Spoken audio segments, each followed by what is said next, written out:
My name's Clara, and if you told me a year ago I'd be where I am now, I'd have laughed in your face. Life's been no fairy tale for me. Born and raised in a small town, life handed me lemons, and frankly, the lemonade never did taste sweet. I married young, thinking it was my ticket to a better life. Boy, was I wrong. The marriage tanked, and I was left with a baby boy, Alex, to raise on my own. Fast forward a few decades, and there I was, 51, working my fingers to the bone at the local supermarket. 12-hour shifts, barely making ends meet, and dreaming of a break that seemed like it would never come. Then George walked into my life. He was a few years older, with that silver fox look that can make a woman's heart beat faster. He started coming into the store regularly, always making a beeline for my checkout. We got to talking, and one thing led to another. "Clara, have you ever thought about a different life?" George asked me one evening as we closed down the store, his eyes searching mine. "Different how?"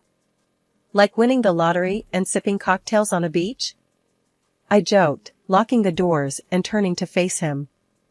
"No, I mean, with someone who could take care of you, show you a world you've never seen," he said, his voice serious, almost urgent. I laughed, a bit too loudly. "George, I'm past dreaming of knights in shining armor. At this point, I'd settle for a decent night's sleep and a day off now and then." But George was persistent. He wooed me like no one ever had. Flowers, dinners out, and long talks about a future together.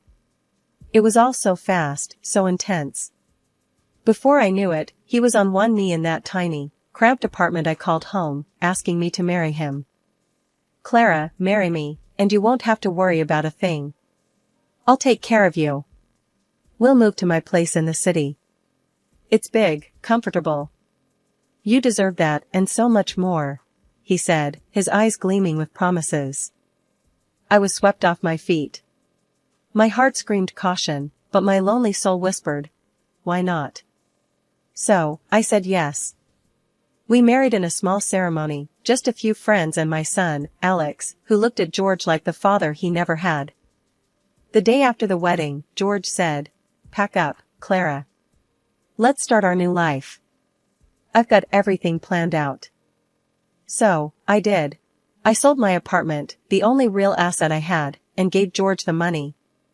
"For our future," I said, trying to ignore the nagging doubt in my gut. We arrived at his big, comfortable house, and that's when I met the first surprise of my new life. There, in what I thought was our new home, was a man I had never heard of before. He was in a wheelchair, silent, his eyes the only part of him that seemed alive. "Who's this?" I asked, my voice barely above a whisper. George didn't meet my eye. "That's my brother, Carl. He's been like this for years. Paralyzed, can't speak. I take care of him." "Your brother? Why didn't you tell me?" I could feel the anger rising, but there was also a deep, sinking feeling of betrayal. "I didn't want to scare you off. And I thought we could take care of him together." "It's not easy, but I've managed so far," George said, his voice taking on a pleading tone. I looked at Carl, then back at George. "You could have told me, George. We're supposed to be partners, remember?" I know. I'm sorry. It's just, I need you, Clara. We can make this work, can't we?" George reached out, but there was something in his eyes that I couldn't read. And there I was, standing in a stranger's house, my dreams of a new beginning turning to ash. But I've always been a fighter, never one to back down from a challenge. So, I rolled up my sleeves, ready to face whatever this new life threw at me.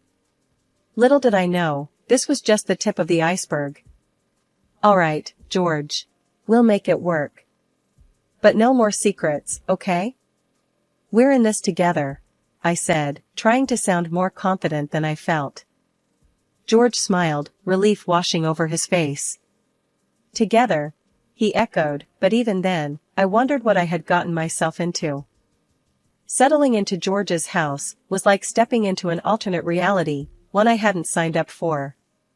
The big, comfortable house he boasted about was more like a full-time care facility, minus the staff. And Carl, the brother I hadn't known existed until we walked through the door, was now my responsibility too. The first few days were a blur of trying to figure out how to care for Carl, maintain the house, and adjust to a life I wasn't prepared for. "Alright, George, how do we do this? You gotta show me the ropes here," I said one morning, finding George in the kitchen, nursing a cup of coffee. The sunlight streamed in, casting shadows that seemed too stark for the early hour. George looked up, his eyes weary. "Clara, I know this is a lot. I should have prepared you better. Carl needs constant care, and I've been managing alone, but it's hard." "Managing? You call this managing?" I couldn't keep the edge out of my voice. "You've been hiding this from me. You think I'm just gonna step in and play nurse?" "Clara, please." George's voice was low, pleading. "I need your help. It's just until we figure something out. Carl's condition, it's not easy." I took a deep breath, trying to quell the rising tide of anger and betrayal. "Fine. But you're gonna teach me everything. And I mean everything, George. I'm not a miracle worker." Of course, of course. Thank you, Clara." George seemed genuinely relieved, but it did little to ease my frustration. The following weeks were a crash course in caregiving that I never wanted. George showed me how to lift Carl, change him, and manage his medications. The tasks were daunting, and the responsibility weighed heavily on me. Part of a family I didn't choose, in a life that felt like a trap. As the days turned into weeks, I found myself adapting out of necessity. Carl, despite his condition, was a gentle soul. His eyes spoke volumes, and in them, I saw gratitude and a kind of silent camaraderie. "Hey, Carl, how we doing today?" I'd ask, trying to keep the mood light as I went about my tasks. Carl couldn't respond, but his eyes would follow me, and occasionally, there'd be a flicker of something that looked like a smile. "It's just you and me, buddy," I'd say, half joking, half serious. The dynamic duo. But the strain of caregiving, coupled with the isolation of our situation, started to take its toll. George was around less and less, claiming work demands, leaving me to manage the household and Carl's needs on my own. The days turned into a monotonous cycle of caregiving, housework, and waiting for George to come home. Each evening, I'd watch the driveway, hoping for a sign that things would change, that George would find a way to lighten the load. But as the sunset faded to darkness, I'd be left with the chilling realization that I was on my own in this. "Tomorrow's a new day, Clara," I'd tell myself, clinging to a hope that was as fragile as the silence that filled the house. But with each passing day, that hope dimmed, overshadowed by the reality of my new beginning. The year rolled by like a slow-moving storm, each day blurring into the next. There I was, knee-deep in the endless tasks of caring for Carl, scrubbing floors, and tending to a bunch of pets that seemed to multiply when I wasn't looking. George? He was hardly ever around, always off on some business trip or another. The man was like a ghost, appearing just long enough to remind me he existed, before vanishing again. Every month, like clockwork, $3,000 would land in my account. It was supposed to be enough, George said. Enough for what, though? Couldn't even splash out on a new dress for Christmas, let alone anything else. Every penny was accounted for, every expense had to go through George. Felt like I was more of an accountant than a wife. The few times George did show up, it was like having a stranger in the house. We'd dance around each other, making small talk that felt as stiff as the collars on the shirts I ironed for him. "George, this isn't working," I finally said one evening, as he packed his suitcase for the umpteenth time. "Feels like I'm just the help around here." George, always so smooth, just flashed me that salesman smile of his. "Clara, babe, you know how it is. The business needs me. But hey, I'm providing, right? You got everything you need." I snorted, folding my arms. "Everything except a husband." "What's the point, George? you're never here. This house, it doesn't feel like a home. It's just empty. He paused, his smile faltering for a moment. Look, I know it's tough. But it's all gonna pay off, you'll see. Just gotta hang in there a bit longer. Hang in there? I was hanging by a thread. But arguing with George was like talking to a brick wall. So, I let it go, watched him zip up his suitcase and head out the door, leaving me in the silence of the big, empty house. Days turned into nights, and I kept on keeping on. Caring for Carl, who despite everything, was the closest thing to company I had. The pets, at least, didn't care that my conversations were one-sided. They were happy just to be fed and fussed over. But it wore on me, the loneliness, the monotony. I felt trapped in a life I hadn't chosen, a life that was chosen for me by a man who saw me more as a convenience than a partner. Carl, what am I doing here? I'd ask, half expecting him to answer. Of course, he never did, but it was comforting to pretend, to imagine a life where the choices were mine to make. As the year mark approached, I took stock of my life. I was a caregiver, a housekeeper, a maid in a house that didn't feel like mine. My husband, a ghost, only present in the money he sent and the brief visits that left me feeling more alone than ever. That year, as autumn turned the leaves golden, a letter arrived that would flip my world upside down. It was addressed to Carl, but with George away, as usual, curiosity got the better of me. The envelope was thick, official-looking. I turned it over in my hands, debating, before slicing it open. Inside, a letter from a lawyer, something about a visit and discussing important matters concerning Carl's estate. Huh. I muttered to myself, glancing over at Carl, who was watching me with those knowing eyes of his. Looks like you've got some fancy lawyer wanting to chat, Carl. Wonder what that's about. For a moment, I considered calling George, but something held me back. Instead, I wheeled Carl closer, reading the letter out loud to him. When I finished, Carl did something he hadn't done in a long time. He moved his hand, weakly gesturing for me to put the letter down and not to call George. You don't want me to call him? I asked, surprised.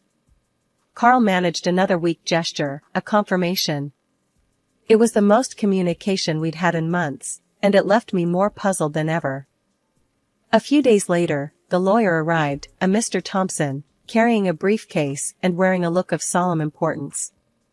I showed him into the living room, where Carl was already waiting, the letter on his lap.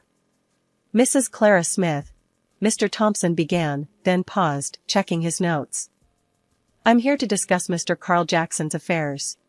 I nodded, feeling out of my depth. Yes, I've been taking care of Carl. George is away on business. I see. Well, it's imperative Carl is part of this discussion. It concerns his estate and his well-being, Mr. Thompson said, opening his briefcase. As the lawyer laid out documents, I sat, stunned, as he explained the truth. Carl, it turned out, was the wealthy owner of the house and much more besides. George, on the other hand, was not the brother he claimed to be but a hired caretaker, paid handsomely to look after Carl. And there I was, playing the maid, the nurse, the everything, under false pretenses. Wait, so you're telling me this whole setup? George pretending to be Carl's brother, it's all been a lie? I asked, my voice rising with each word. Indeed, Mrs. Smith. I'm afraid you've been misled.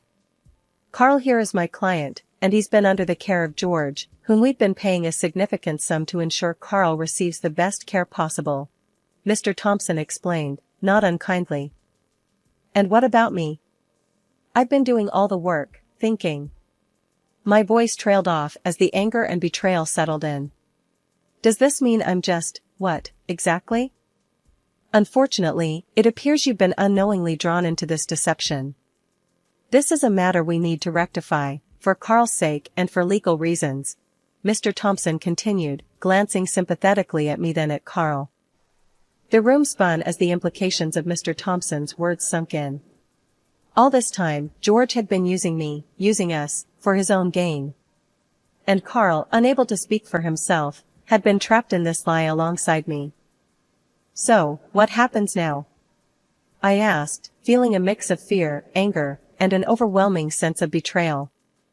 We will need to reassess Carl's care arrangements, including revisiting the financial agreements, Mr. Thompson said, closing his briefcase with a final click. As the lawyer left, promising to be in touch with next steps, I turned to Carl, tears in my eyes. I'm so sorry, Carl. I had no idea. We'll sort this out, I promise. Carl's eyes met mine, and in them, I saw a glimmer of something like forgiveness, or maybe just understanding. It was a small comfort, but in that moment, it was all I had.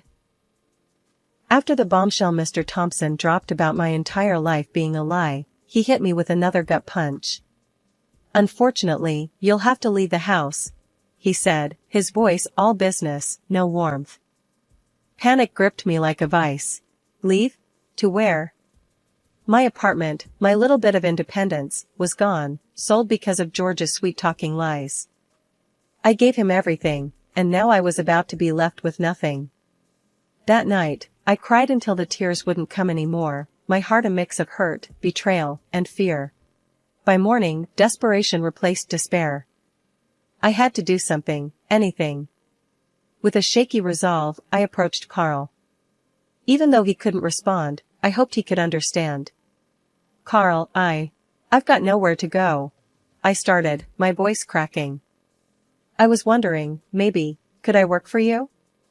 Officially, I mean. I can take care of you, like I've been doing. It was a shot in the dark, but Carl's eyes, they always seemed to understand more than he let on.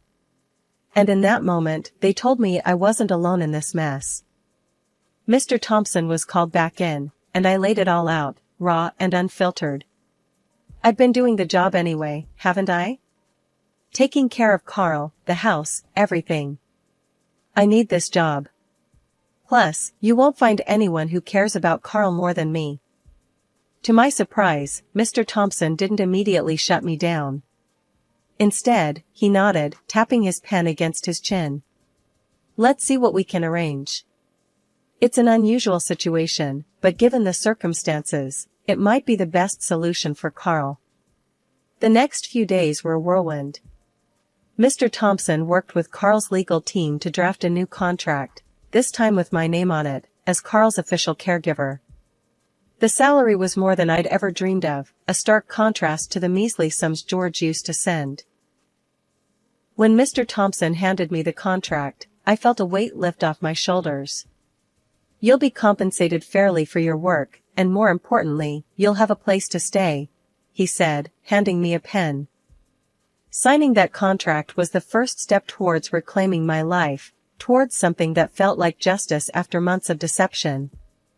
Thank you, I told Mr. Thompson, and even though Carl couldn't speak, I looked at him, adding, and thank you, Carl, for giving me a chance. With the ink drying on the contract, I felt a mix of emotions. Relief, because I wasn't going to be homeless. Pride, because I'd stood up for myself and fought for what I needed. But underneath it all, there was a thread of sadness for the life I thought I'd have with George, for the love I thought was real. In the months following my employment under the official capacity as Carl's caregiver, life took on a routine that was both comforting and challenging. One morning, as I navigated the quiet halls of the large house, I found myself reflecting on the journey that had led me here. The weight of my pending divorce and the legal battle against George hung over me like a storm cloud, yet within these walls, I found peace. Good morning, Carl, I greeted, entering his room with a tray of breakfast. How are we feeling today? Carl's response, as always, was nonverbal, a slight nod, and a glimmer of appreciation in his eyes. Over time, I'd learned to understand these subtle cues, the silent language that spoke volumes. As I busied myself with his care, I couldn't help but think about the impending court date. The thought of facing George, of recounting the web of lies and deceit he had woven, filled me with a mixture of dread and determination. The day of the trial arrived with a sense of finality.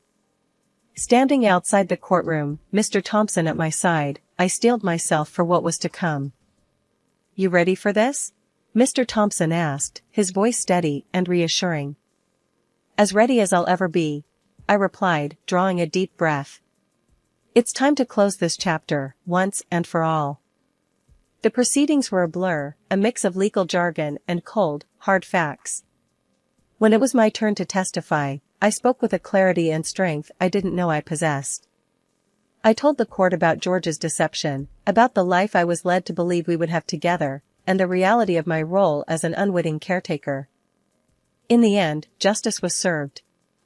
George was convicted of fraud, sentenced to several years behind bars. Walking out of that courtroom, I felt a weight lift off my shoulders, a sense of closure that had long eluded me. Life after the trial settled into a new normal. Carl and I continued our daily routines, the house filled with a quiet respect for the bond we shared. And then, just as I had begun to find my footing, Carl passed away. The news of Carl's death was a blow, a painful reminder of the transient nature of life. Yet, in his passing, Carl left me a final gift, a gesture of immense generosity. The lawyer informed me that Carl had bequeathed his entire estate to me, a decision that left me stunned and humbly grateful. Sitting in the now quiet house, I realized the full extent of Carl's kindness. He had given me a chance to start anew, to build a life on my own terms. "You've really done it, Carl," I whispered, a mix of sadness and gratitude in my voice. "You've changed everything." As I navigated the challenges of running the shelter, I found a sense of purpose that had been missing from my life. Each day brought new challenges, but also new joys, the laughter and barks of animals finding new homes, new beginnings. Life had a funny way of coming full circle, I mused, sitting in the grand living room of the house that once felt like a prison, but now was truly my home. The journey from despair to where I was now, rich not just in wealth but in experiences, had been nothing short of a roller coaster. One day, as I was reviewing plans for an expansion of the animal shelter I'd founded, a knock on the door pulled me from my thoughts. Expecting maybe a delivery or a neighbor, I opened the door to find a figure from my past I thought I'd left behind for good, my ex-husband, George. "Clara, babe, look at you, living in luxury," he started, his eyes greedily taking in the foyer's opulence. "I've been thinking, about how I introduced you to all this. I reckon I'm entitled to a bit of the fortune, don't you think?" I couldn't help but laugh, a short, bitter sound. "Entitled? You've got some nerve showing up here, George. After everything, you really think you can waltz back into my life and demand money?" George shifted uncomfortably, his confidence waning under my gaze. "Come on, Clara. I was the one who brought you into Carl's life. Without me, you wouldn't have any of this." My laughter died, replaced by a steely calm. "Listen here, George. You brought nothing but lies and misery into my life. Everything I have now, I earned through my own hard work and Carl's generosity. You have no claim to any of it." He took a step forward, but I stood my ground. "I'm warning you, George. Leave now, or I'll call the police. You've lost. It's over." For a moment, it looked like he might argue further, but then the fight went out of him. With a sneer, he turned and walked away. True to my word, I watched him go, and then shut the door firmly behind him. That was the last I ever saw or heard of George. Where he ended up, I didn't care to know. Standing up for myself against George was a turning point. It was the moment I truly felt I had taken control of my life, a stark contrast to the woman I was when I first met him. Now, I was using my resources to give back, to offer a second chance to animals in need, much like the second chance I'd been given. Life was good. My son had recently married, and I was about to become a grandmother, a new chapter one couldn't wait to start. The animal shelter was thriving, a testament to the unexpected path my life had taken. Reflecting on my journey, I felt a deep sense of pride. From the ashes of my old life, I'd built something meaningful, something lasting. I had found happiness not just in the wealth and comfort that surrounded me, but in the knowledge that I was making a difference, both in the lives of animals and in the community around me.